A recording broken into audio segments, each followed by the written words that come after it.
నమస్తే welcome to IBTV ముందుగా బులెటిన్లోని headlines చూద్దాం. జగన్ నేతృత్వంలో వైఎస్ఆర్సీపీ పీఏసీ భేటీ పెద్దిరెడ్డి బొత్స తదితర నేతల హాజరు. తాజా రాజకీయ పరిణామాలపై కీలక చర్చలు. శాసనసభ ప్రణాళికపై దృష్టి పెట్టిన నేతలు.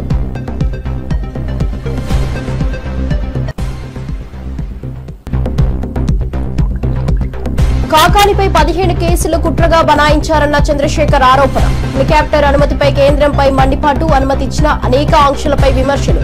ఇది దేశంలోని దురాచారానికి ఉదాహరణ అన్న ఎంపీ.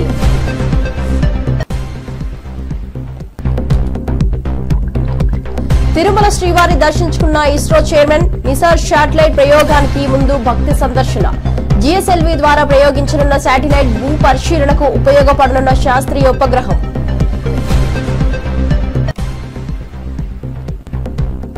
పుంగోల్ టౌన్షిప్ సందర్శించిన మంత్రి Narayana. Singapore echo town model గా అభివృద్ధి యత్నం. అమరావతి నిర్మాణానికి కొత్త మార్గదర్శకాలు.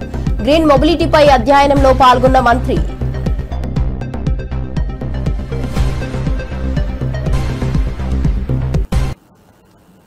డీటెయిల్ చూస్తే బీసీల రిజర్వేషన్ కోసం దీక్షకు కవిత సిద్ధం. బీసీ రిజర్వేషన్ల సాధన కోసం ఎమ్మెల్సీ కవిత 72 గంటల నిరాహార దీక్ష చేపట్టనున్నట్లు ప్రకటించారు. కేంద్ర రాష్ట్ర ప్రభుత్వాలపై ఒత్తిడి తేవాలన్నదే దీక్ష వెనుక ఉద్దేశమని తెలిపారు. ఆగస్టు 4, 5, 6 తేదీల్లో తెలంగాణ జాగృతి దీక్ష జరగనుంది. బీసీల హక్కుల సాధనకు ప్రతి ఒక్కరూ కలిసి రావాలని ఆమె పిలుపునిచ్చారు. ఇది సమానత కోసం సాగే పోరాటమన్నారు. ఆగస్టు 4, 5, 6 తారీఖున నేను ఇదివరకు ఎట్లా అయితే అంబేద్కర్ విగ్రహ సాధన కోసం 72 గంటల నిరాహార దీక్ష చేశానో, బీసీ బిల్లు సాధన కోసం కూడా రాష్ట్ర కేంద్ర ప్రభుత్వాలపై ఒత్తిడి పెంచడానికి, మన తెలంగాణ రాష్ట్రంలో బీసీ బిడ్డలకు ఎంత అవసరం ఉంది బీసీ బిల్లు అనేటటువంటి అంశాలని ప్రపంచానికి తెలియజెప్పడానికి తెలంగాణ జాగృతి అధ్యక్షురాలుగా, తెలంగాణ బిడ్డగా, ఒక సోదరిగా నేను నిరాహార దీక్ష 72 గంటలది 4, 5, 6 ఆగస్టు నాడు చేయబోతా ఉన్నాను. దీనికి సంబంధించి మేము ప్రభుత్వానికి కూడా ఇమీడియట్గా పర్మిషన్ కోసం పెట్టుకుంటాం. వాళ్ళు పర్మిషన్ ఇస్తే మంచిది, ఇవ్వకపోతే ఎక్కడ వీలైతే అక్కడ కూర్చొని 72 గంటలు మాత్రం ఖచ్చితంగా దీక్ష చేస్తాం. నాకున్న కాన్ఫిడెన్స్, నాకున్న విశ్వాసం ఏంటంటే అంబేద్కర్ విగ్రహం సాధించడానికి ఉమ్మడి ఆంధ్రప్రదేశ్లో 72 గంటలు నేను నిరాహార దీక్ష చేసిన. ఆ తర్వాత అనౌన్స్మెంట్ వచ్చింది. కిరణ్ కుమార్ రెడ్డి గారు ఆనాడు ఒత్తిడికి తలొగ్గి అంబేద్కర్ విగ్రహాన్ని అసెంబ్లీలో పెట్టడం జరిగింది. అదే పంతాను, అదే గాంధేయవాదాన్ని, అదే ప్రజాస్వామిక పరిధిలో మేము నిరసన తెలియజేస్తాం, అవసరాన్ని తెలియజేస్తాం. బీసీ బిల్లు ఎందుకు రావాలన్న అవసరాన్ని, మా నిబద్ధతను ప్రపంచానికి చాటుతామని ఈ సందర్భంగా మీ అందరికి కూడా నేను తెలియజేస్తూ, నాగార్జున సాగర్ డ్యాం గేట్లు ఎత్తి నీటిని విడుదల చేయడంపై మంత్రి ఉత్తమ్ హర్షం వ్యక్తం చేశారు. ఇది ఆధునిక దేవాలయమని పేర్కొన్నారు. ఈ ప్రాజెక్టు ద్వారా 2 తెలుగు రాష్ట్రాల్లో కలిపి 22 లక్షల ఎకరాలకు నీరు అందుతుందని చెప్పారు. సాగర్ నీటిని రైతులు ఆశతో ఎదురు చూస్తున్నారని, సాగునీటి క్షామం తీరుతుందని తెలిపారు. సాగర్ నీటి వినియోగంపై సమర్థిత చర్యలు తీసుకుంటున్నామని చెప్పారు. నేను ఉమ్మడి నల్గొండ జిల్లా ఇన్ఛార్జ్ మంత్రివర్యులు అడ్లూరి లక్ష్మణ్ గారు, స్థానిక శాసనసభ్యులు జేవీ రెడ్డి గారు, మిర్యాలగూడ ఎమ్మెల్యే బిఎల్ఆర్ గారు, శాసన మండలి సభ్యులు శంకర్ నాయక్ గారు, మాజీ జిల్లా పరిషత్ వైస్ చైర్మన్ ప్రియమిత్రుడు లింగారెడ్డి గారు, స్థానిక పెద్దలందరం కలిసి కూడా ఈ నాగార్జున సాగర్ గేట్లు మరియు ఎత్తడం, కృష్ణానదిలోకి నీళ్లు వదలడం, ఇది ఎంతో సంతోషం, సంతృప్తి, ఆనందదాయకమైన విషయం అని చెప్పి నేను మనవి చేస్తున్నాను. ఇది ఒక ఆధునిక దేవాలయం. జవహర్ లాల్ నెహ్రూ గారు ఈ నాగార్జున సాగర్ డ్యాంకి పునాది వేయడం జరిగింది. దేశం కోసం ప్రాణాలు అర్పించిన వీర వనిత మాజీ ప్రధాని ఇందిరాగాంధీ గారు ఈ యొక్క ప్రాజెక్టు ప్రారంభం చేయడం జరిగింది. నాగార్జున సాగర్ డ్యాం ద్వారా 2 రాష్ట్రాలకు కలిపి 22 లక్షల ఎకరాలకి ఆయకట్టుకి నీళ్ళు అందించే ఒక మహత్తర గొప్ప ఈరోజు నేను ఉమ్మడి నల్గొండ జిల్లా రేవంత్ రెడ్డి ముఖ్యమంత్రి అయిన తర్వాత ఇచ్చినవి కేవలం 5,089 ఉద్యోగాలేనని విమర్శలు వెల్లువెత్తుతున్నాయి. గత ప్రభుత్వ నియామకాలకు పత్రాలు ఇచ్చినట్టు మోసం చేశారన్న ఆరోపణలు వచ్చాయి. గురుకుల ఉద్యోగాలకు పత్రాలు ఇచ్చినా వాస్తవిక నియామకం జరగలేదని పేర్కొన్నారు. ఎన్నోసార్లు ఇల్లు ముట్టడించినా స్పందన లేదని, వేల కుటుంబాలు నష్టపోయాయని ఆగ్రహం వ్యక్తమవుతోంది. నోటిఫికేషన్ మీరు ఇవ్వలేదు, ఎగ్జామ్ మీరు పెట్టలేదు, గ్రౌండ్ మీరు పెట్టలేదు, ఏది పెట్టకుండా ఉద్యోగాలు మీ ఎట్టయితాయి? నియామక పత్రాలు మాత్రమే చేస్తే ఉద్యోగాలు మీ అకౌంట్లో పడతాయా?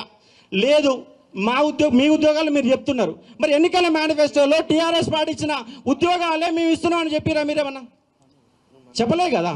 వాళ్ళు ఇస్తున్న ఉద్యోగాలు మేము కల్పిస్తామని ఎక్కడ చెప్పలే. వాళ్ళు ఇచ్చిన ఉద్యోగాలు మీ అకౌంట్లో వేసుకున్నారు. ఎందుకంటే ఎస్ఐ కానిస్టేబుల్ నోటిఫికేషన్ ఇచ్చింది గత గవర్నమెంటే, ఎగ్జామ్ పెట్టింది గత గవర్నమెంటే, గ్రౌండ్ పెట్టింది గత గవర్నమెంటే, పత్రాలు మాత్రమే ఇచ్చిండు రేవంత్ రెడ్డి గారు. రెండో అంశం, గురుకులాలు 9,000 ఉద్యోగాలు వేశారు. 9,000 ఉద్యోగాల సంబంధించి ఎగ్జామ్ పెట్టింది గత గవర్నమెంటే, నోటిఫికేషన్ ఇచ్చింది గత గవర్నమెంటే, రిజల్ట్ ఇచ్చింది గత గవర్నమెంటే, కేవలం పత్రాలు ఇచ్చారు. ఆ పత్రాలు కూడా మీరు పార్లమెంట్ ఎన్నికల కోసం డిఎల్ ఇచ్చిన తర్వాత జేఎల్ తర్వాత పీజీటీ, పీజీటీ, టీజీటీ ఇట్లా పైకి వెళ్ళి ఇవ్వాలా. కానీ మధ్యలో పీజీటీ ఇచ్చారు. ఎందుకు ఇచ్చారంటే డిఎల్కి డెమో పెట్టాలి, దానికి ఇంటర్వ్యూ ఉంటుంది. జేఎల్కు డెమో ఉంటే ఇంటర్వ్యూ ఉంటుంది. అవి పెడతానికి కొన్ని నెల రోజులు పడుతుంది. నెల రోజుల్లోగా మీ ఉద్యోగ పత్రాలు ఇవ్వాలి కదా. అంటే రేవంత్ రెడ్డి ఎన్నికల ముందు కోసమే, మేము ఉద్యోగాలు చెప్పుకోవడం కోసమే మీరు ఇవాళ గురుకులాలలో 2,500 ఉద్యోగాలు మిగిల్చుకున్నారు. ఇవాళ 2,500 ఉద్యోగాలు మిగిలిపోయినాయి. 2,500 కుటుంబాలు వాళ్ళని మీరు సర్వనాశనం చేసి పడేశారు. ఎందుకంటే ఉద్యోగాలు వస్తాయని చెప్పేసి రాసిరు, 1:2 లిస్టులో ఉన్నారు, పత్రాలు ఇచ్చారు, సర్టిఫికేట్ వెరిఫికేషన్ అయిపోయింది, అన్నీ అయిపోయినాయి. కానీ ఉద్యోగాలు మాత్రం రోడ్డు మీద ఇందిరా పార్క్ 5 సార్లు ధర్నా పెట్టారు. రేవంత్ రెడ్డి గారి ఇంటికి ముట్టడి కూడా 10 సార్లు ముట్టడి చేశారు. అయినా కూడా వాళ్ళ గోస ఇంతవరకు పట్టించుకున్నోడే లేడు. ఎస్ఐ కానిస్టేబుల్ 3,500 ఉద్యోగాలు మిగిలిపోయినాయి. గ్రూప్ 4లో 3,500 ఉద్యోగాలు మిగిలిపోయినాయి. మీరు ఇచ్చిన 60,000 ఉద్యోగాలు అని చెప్తారు కదా, మీరు 60,000 ఉద్యోగాలు ఇవ్వలే, 10,000 ఉద్యోగాలు మిగిల్చుకున్నారు. మీరు వాస్తవంగా చెప్పండి, 10,000 ఉద్యోగాలు మిగిల్చుకున్నారు, కొత్త ఇవ్వాల. సర్టిఫికెట్లు ఇచ్చేసి పత్రాల సీఎం అంటే ఎట్లా చెప్పండి మీరు? రేవంత్ రెడ్డి గారిని మేము ప్రెస్ క్లబ్లలో మాట్లాడి, ఆడ మాట్లాడి, ఈడ మాట్లాడి కాంగ్రెస్ పార్టీని గెలిపిస్తే ఇవాళ పత్రాల సీఎం అయిపోయింది రేవంత్ రెడ్డి గారు. మీ గౌరవ భావంతో మేము కాంగ్రెస్ పార్టీని గెలిపిస్తే ఇవాళ మీరు ఇప్పటి వరకు ఇచ్చిన ఉద్యోగాలు కేవలం 5,000 ఉద్యోగాలు మాత్రమే. ఓన్లీ 5,000 ఇచ్చారండి. 5,089 ఉద్యోగాలు. ఆగస్టు 5, 6, 7 తేదీల్లో బీసీలకు 42% రిజర్వేషన్ కోసం ఢిల్లీకి వెళ్లనున్నట్టు మంత్రి పొన్నం ప్రభాకర్ తెలిపారు. రాష్ట్రపతి అపాయింట్మెంట్ కోరామన్నారు. తెలంగాణ కాంగ్రెస్ ఎంపీలు, ఎమ్మెల్యేలు, మంత్రులతో పాటు దేశవ్యాప్తంగా కాంగ్రెస్ మద్దతుదారులంతా ఢిల్లీకి వెళ్తున్నామని వెల్లడించారు. రిజర్వేషన్ల కోసం సమైక్యంగా పోరాడాల్సిన అవసరం ఉందని పిలుపునిచ్చారు. ఆగస్టు 5, 6, 7 3 రోజులు గౌరవ ముఖ్యమంత్రి గారు అపాయింట్మెంట్ అడుగుతా ఉన్నారు. గౌరవ పార్లమెంటు ప్రతిపక్ష నాయకులు అపాయింట్మెంట్ అడుగుతారు. గౌరవ రాజ్యసభ ప్రతిపక్ష నాయకుడు కూడా రాష్ట్రపతి గారు అపాయింట్మెంట్ అడిగి దేశంలో ఉన్నటువంటి కాంగ్రెస్ పార్టీ మిత్రపక్షాలతో సహా 100 మంది ఎంపీల పైన, రాజ్యసభ సభ్యులతో సహా తెలంగాణలో ఉన్నటువంటి ప్రతి శాసనసభ్యుడు, శాసనమండలి సభ్యుడు, ఎంపీలు, మంత్రులందరం కూడా 5, 6, 7 ఢిల్లీకి వెళ్తా ఉన్నాం. తెలంగాణలో ఉన్నటువంటి బీసీ మేధావులు, బీసీల నాయకులు, కుల సంఘాల నాయకులు ఆనాడు ఏ జాయింట్ యాక్షన్ కమిటీ వేసుకొని తెలంగాణ ఉద్యమం కొరకు పోరాడినో ఇవాళ ఇది ఒక కీలకమైనటువంటి దశ. గ్రామీణ ప్రాంతాల్లో మనకు వచ్చేటువంటి 42% రిజర్వేషన్ కాపాడుకోవడానికి, అమలు చేసుకోవడానికి ఒక అవకాశాన్ని వినియోగించుకునే బాధ్యత క్షేత్రస్థాయిలో ఉన్నటువంటి అన్ని కుల సంఘాలది, బీసీ సంఘాలది, బీసీ మేధావులది. మా చిత్తశుద్ధితో మేము ఉన్నాం. ఎక్కడ కూడా 1% డివేట్ కాకుండా మా ముఖ్యమంత్రి గారు అనేక సందర్భాల్లో ఎన్ని విమర్శలు వచ్చినా, ఎవరిని చెప్పినా ఉప ముఖ్యమంత్రి గారు, సబ్ కమిటీ చైర్మన్, పిసిసి అధ్యక్షులు అందరూ కూడా టోటల్ క్యాబినెట్ భూములపై వైఎస్ఆర్సీపీ ప్రతినిధి ఘాటు ఆరోపణ. నవ ఏపీ కూటమి ప్రభుత్వం ఖరీదైన భూములను కేకుల్లా కట్ చేసి తమకు అవసరమైన వారికి పనిచేస్తోందని పుత్త శివశంకర్ రెడ్డి ఆరోపించారు. లూలు మాల్ కోసం విశాఖ, విజయవాడలో వేల కోట్ల విలువైన భూములు కేటాయించారని తెలిపారు. ప్రజా సంఘాల వ్యతిరేకతను పట్టించుకోకుండా ప్రభుత్వ భూములను అప్పగిస్తున్నారన్నారు. దీని వెనుక స్వార్థ రాజకీయాలున్నారన్నది ఆయన ఆరోపణ. Lulu mall chairman Yusuf Ali just Chandrababu Naidu గారికి మాట్లాడి ఒకసారి కౌగిలించుకుంటానే ఆయన మీద ఎనలేని ప్రేమతో కనీసం ఆర్ఎఫ్పి రిక్వెస్ట్ ఫర్ ప్రపోజల్ కూడా రాకముందే విశాఖపట్నంలో ఉన్నటువంటిది బీచ్ రోడ్డులో హార్బర్ పార్క్ లో ప్రధానమైనటువంటి ఆ యొక్క భూమిని దాదాపు 14 ఎకరాల భూమిని 2,000 కోట్ల రూపాయలు ఈ రోజు పెడితే హార్బర్ పార్క్ లో దొరకనటువంటి అటువంటి ల్యాండ్ బ్యాంక్ ని, అదేవిధంగా విజయవాడలో నడిబోటున బందర్ రోడ్డు సంబంధించిన ఆర్టీసీ ఓల్డ్ బస్టాండ్ దగ్గర 4.25 ఎకరాలు అంటే దగ్గర 1,000 కోట్ల రూపాయలు ఉన్నటువంటి ఆ భూమిని ఒక లూలు ప్రైవేట్ మాల్కి కట్టబెట్టడం అనేటువంటిది జనాలందరూ కూడా విస్తుపోతున్నారు. అదేవిధంగా ఇది ఇప్పుడే కాదు, గతంలో కూడాను హైదరాబాద్ లో అపధర్మ ముఖ్యమంత్రిగా ఉన్నప్పుడు ఐఎంజీ భూములను కూడాను ఇదే విధంగా ధారాదత్తం చేయడం చూశాం. అంతటితో ఆగలేదు.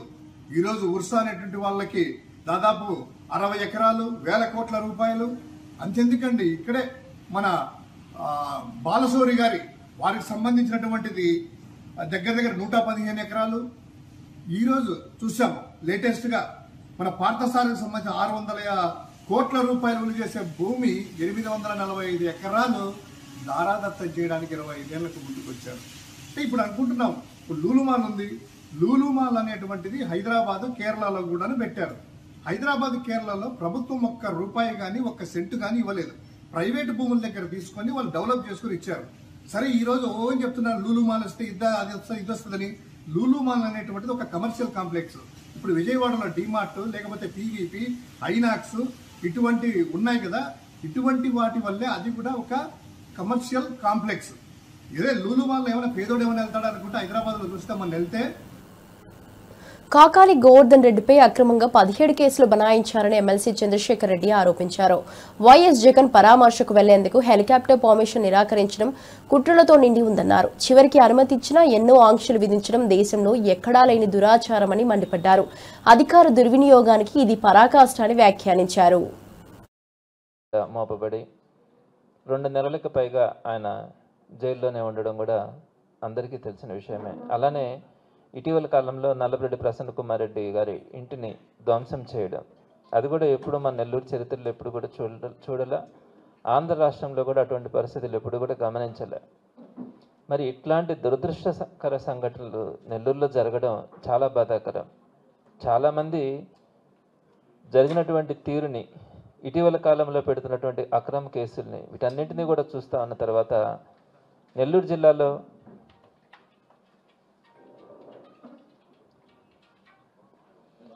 ఇచ్చినటువంటి నిర్లక్ష్యం కానీ, హెలిప్యాడ్ ఇవ్వకుండా చేసినటువంటి తీరు అందరికీ కూడా తెలిసిందే. లాస్ట్ మినిట్లో 1 డే బిఫోర్గా జైలుకు పక్కన ఉన్నటువంటి ఒక అడవిలో హెలిప్యాడ్ని చూపించి, ఇక్కడ మీరు ల్యాండ్ కావాలా, పక్కనే ఉన్నటువంటి జైల్లో గోవర్ధన్ రెడ్డి గారిని పరామర్శించి మళ్ళీ వెంటనే మీరు హెలికాప్టర్ ద్వారా తిరిగి వెళ్ళాలా అని చెప్పి ఆ రోజు చెప్పడం కూడా జరిగింది. అయితే అది ఎట్లాంటి పరిస్థితుల్లో సాధ్యం కాదు. సో పబ్లిక్ని, జగన్మోహన్ రెడ్డి గారిని చూడడానికి రావడం కానీ ఇవన్నీ కూడా జరుగుతాయి. సో ఆ ప్లేస్ను కూడా 1 డే లోపల హెలిప్యాడ్ని తయారు చేయడం కూడా సాధ్యం కాదని చెప్పి ఆ రోజు నిరాకరించడం కూడా జరిగింది. అయితే ఎటకేళ్ళకి ఈరోజు మరి 2 దురదృష్టకరమైన సంఘటనలు జరగడం కానీ, అలానే నెల్లూరులో జరుగుతున్నటువంటి పరిణామాలు కూడా విపరీతమైనటువంటి స్థాయిలో ఉండడం, వీటన్నిటిని చూసిన తర్వాత జగన్మోహన్ రెడ్డి గారు రేపు 31వ తారీఖున అంటే గురువారం రోజు నెల్లూరుకి రావాలని గోవర్ధన్ రెడ్డి గారిని ములాఖతు ద్వారా పరామర్శించి అక్కడి నుంచి ప్రసన్న కుమార్ రెడ్డి గారి ఇంటికి వచ్చి అక్కడ జరిగినటువంటి తీరుని దాన్నంతా కూడా తెలుసుకోవడం కానీ, ఆ కుటుంబ సభ్యులను పరామర్శించడం కానీ చేయాలన్న ఆలోచనతో రేపు 31వ తారీఖున అంటే గురువారం రోజున ఉదయం 10 గంటలకి హెలికాప్టర్ ద్వారా రావడం కూడా జరుగుతూ ఉంది. అయితే ఈ సందర్భంగా చాలా దురదృష్టం అనే చెప్పాలా. విపరీతమైనటువంటి ఆంక్షలు నిన్నటి నుంచి అధికారులు, పాపం వాళ్ళని కూడా మనం ఏం మాట్లాడడానికి లేదు, వాళ్ళకే అర్థమవుతా ఉంది. నెల్లూరుకు జగన్ పర్యటనపై ఉత్కంఠ. జూలై 31న వైఎస్ జగన్ నెల్లూరులో పర్యటించనున్నారు.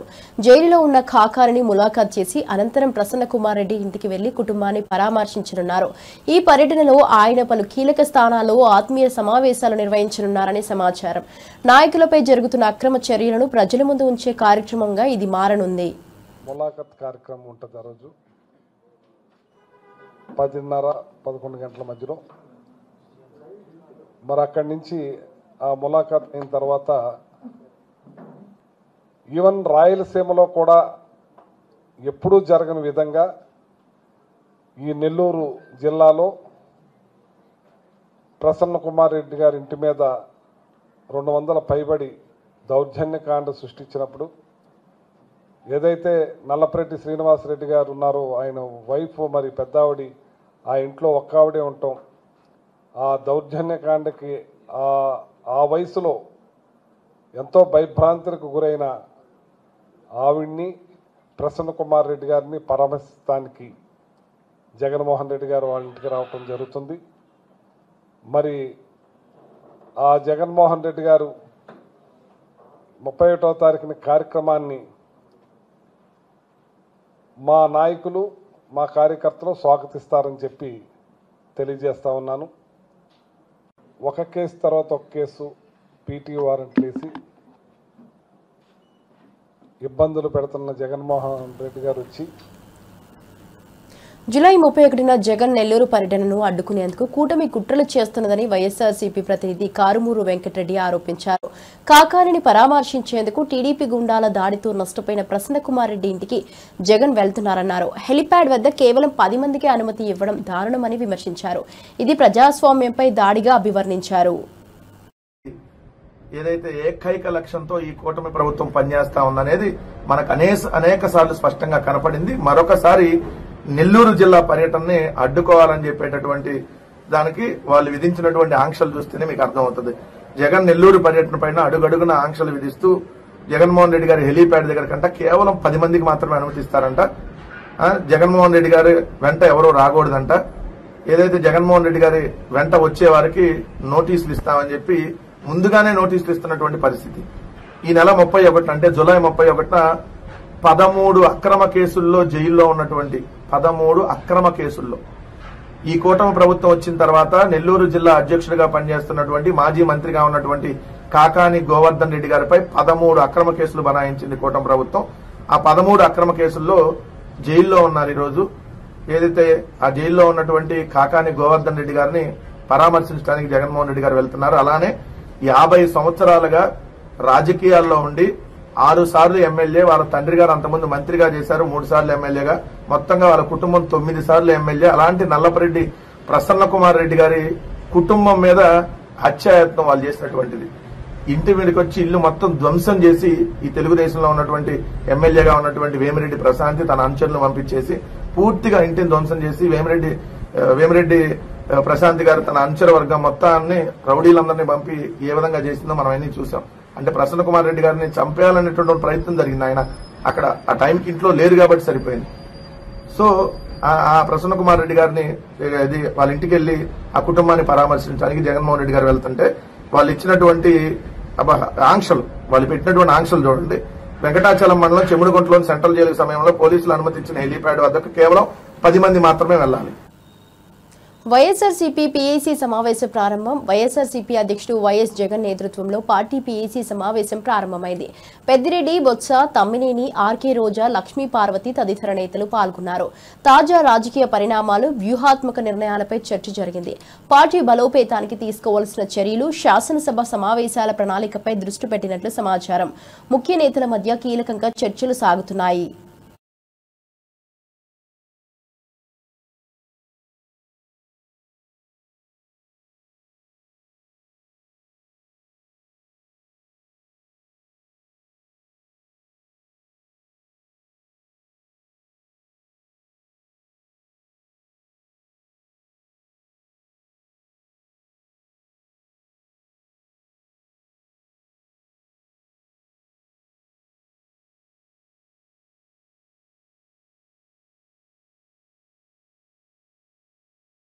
ఒక యాప్ రిలీజ్ చేయబోతున్నాం. రాష్ట్రంలో ఎక్కడైనా కానీ ఎవరికైనా కానీ ఏ అధికారితో అయినా కానీ హరాస్మెంట్కి ఎవడైనా లోన్ అయితే ఆ యాప్లోకి పోయి యాప్ అడిగే క్వశ్చన్, నీకు ఏ రకంగా అన్యాయం జరిగింది అని. ఫలాని అధికారి నన్ను ఫలాని రకంగా ఫలాని వాడి ఇన్ఫ్లుయెన్స్లో నన్ను అన్యాయంగా నా మీద కేసు పెట్టి నన్ను చిత్రహింస పెట్టినాడు అని చెప్పి ఎవడైనా కూడా యాప్ ద్వారా ఆ అధికారి పేరు దగ్గర నుంచి ఆయనకు జరిగిన ఏ పరిస్థితుల్లో ఆయన ఏ రకంగా ఇబ్బంది పడ్డాడు అనేది ఆయన చెప్పచ్చు. ఆయన దగ్గర ఏదైనా ఆధారాలు ఉంటే ఆ ఆధారాలు కూడా ఆయన అప్లోడ్ చేసే ఫెసిలిటీ కూడా కల్పిస్తూ ఉన్నాం. సో ఇంకో బటన్ నొక్కితే ఆయన కావాల్సిన ఆయన దగ్గర ఉన్న ఆధారాలు ఏదైనా ఉంటే ఆధారాలు కూడా ఆయన అప్లోడ్ చేయొచ్చు. ఆటోమేటిక్లీ ఆ కంప్లైంట్ మన డిజిటల్ లైబ్రరీలోకి వచ్చేస్తుంది. ఆ యాప్ ద్వారా మన డిజిటల్ లైబ్రరీ మన దగ్గర ఉన్న మన సర్వర్లలోకి మన డిజిటల్ లైబ్రరీలోకి వచ్చేస్తుంది. రేపొద్దున మనం ముఖ్యమంత్రి అయిన తర్వాత ఆ డిజిటల్ లైబ్రరీ మనం ఓపెన్ చేస్తాం. రేపొద్దున ఎవరికి రాష్ట్రంలో ఏ కార్యకర్తకైనా ఎవరికైనా కూడా ఎటువంటి అన్యాయం జరిగినా, ఏ అధికారి వల్ల అన్యాయం జరిగినా, వాళ్ళ పేరు, ఏ రకంగా అన్యాయం చేసినాడు, ఎవరి ప్రోద్బలంతో అన్యాయం చేసినాడు, ప్లస్ నెక్స్ట్ బటన్, మీ దగ్గర ఏమైనా సాక్ష్యాలు ఏమైనా ఉంటే ఏమైనా అప్లోడ్ చేయాలనుకుంటే చేయండి. వీడియోలు కానీ నీకు ఇంకా వేరే సాక్ష్యాలు కానీ ఏమైనా ఉంటే మీ దగ్గర ఉంటే మీరు చేయండి. సో అవి కూడా ఒక అవకాశం. అవన్నీ ఆటోమేటిక్లీ మన సర్వర్లలో మన డిజిటల్ లైబ్రరీలోకి వెళ్ళిపోతుంది.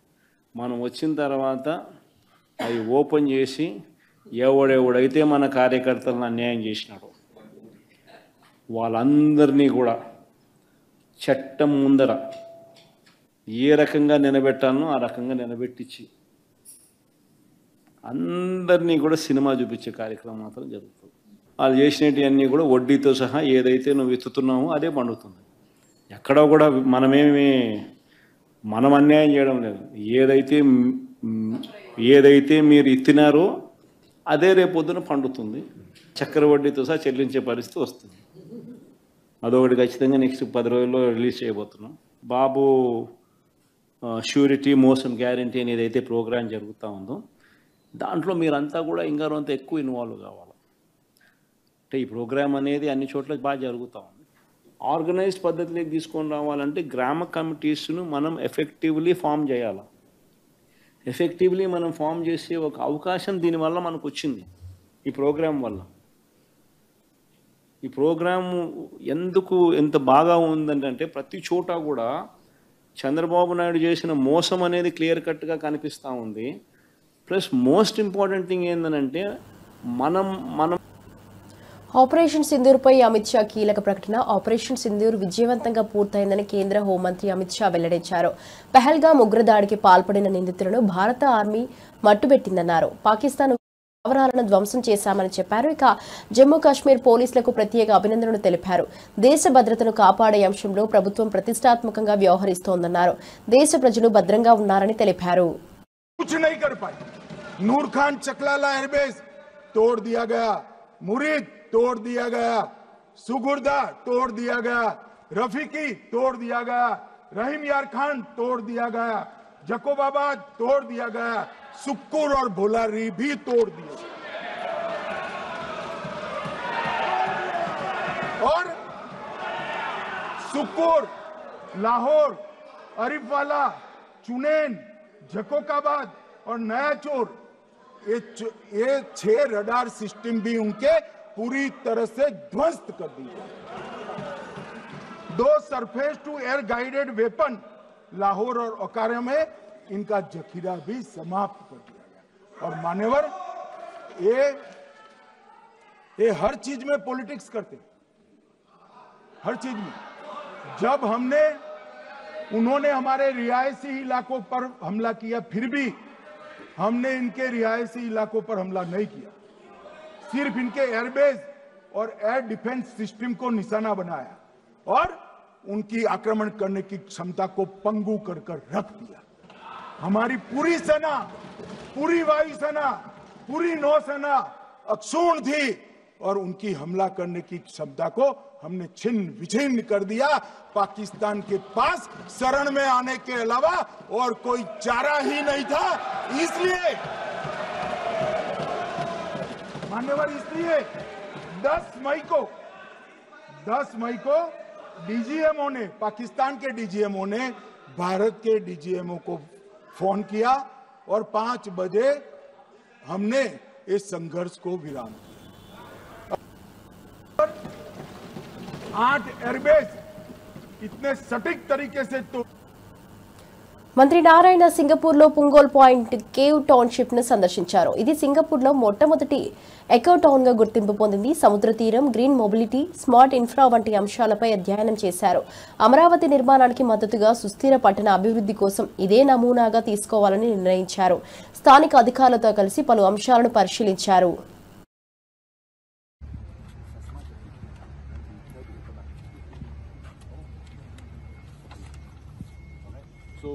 In terms of section cutting this way, we have a full basement, and even in the basement we allow light to come in. We're going to see some of this opening. That would rely lesser on mechanical ventilation, lighting, okay, by opening up. Right? Likewise here. This is the data before. You want back to the yes, this coordination issues. There are 2 wings to every block.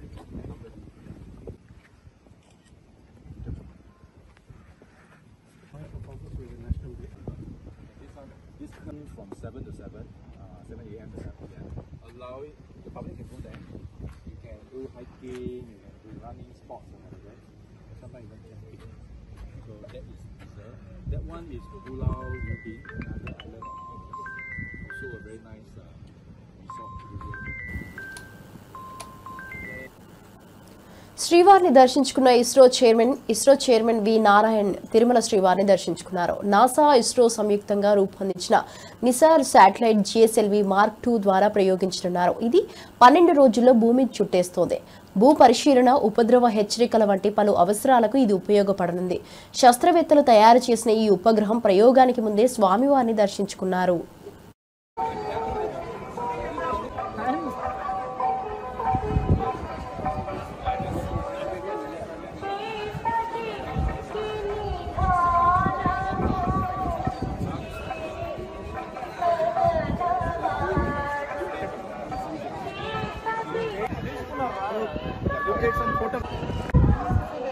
To have an important launch, we are going to have a satellite called NISR, NASA ISRO Synthetic Aperture Radar Satellite. This satellite, there are 2 important payloads. There is a S-band synthetic aperture radar payload and a L-band synthetic aperture radar payload. S-band SAR is realized by ISRO, L-band SAR is realized by JPL USA, and there is a 12-meter unfurlable antenna, and the satellite is totally built by ISRO. Satellite is built by ISRO, and the rocket is the GSLV Mark 2 rocket, GSLV F-16 rocket. So this launch is targeted tomorrow evening 5:40, and this satellite is going to be useful for Earth observation, disaster warning and mitigation. So multiple applications this satellite is going to be useful, and this satellite will cover the entire globe once in 12 days. It will continuously cover the entire globe, and the data will be utilized by the global community for the welfare of the global community. Gaganyaan is our program to take Indians in our Indian rocket with Indian technology from Indian soil, take it to space, stay there for a few days, come back safely, bring them back to Indian shore, and that is the first primary objective of Gaganyaan. That is the stepping stone for our future manned space program, so that Indians will populate the solar system. They go to moon or even beyond. This is the beginning. So we are developing, the technologies are all developed. We are now qualifying the technology, we'll have 3 unmanned flights prior to having the crewed flight. And the 4 crew astronauts have been selected. They are also getting ready for the mission. ఇవి ఇప్పటివరకు నా bulletin update చూస్తూనే ఉండండి IBTV.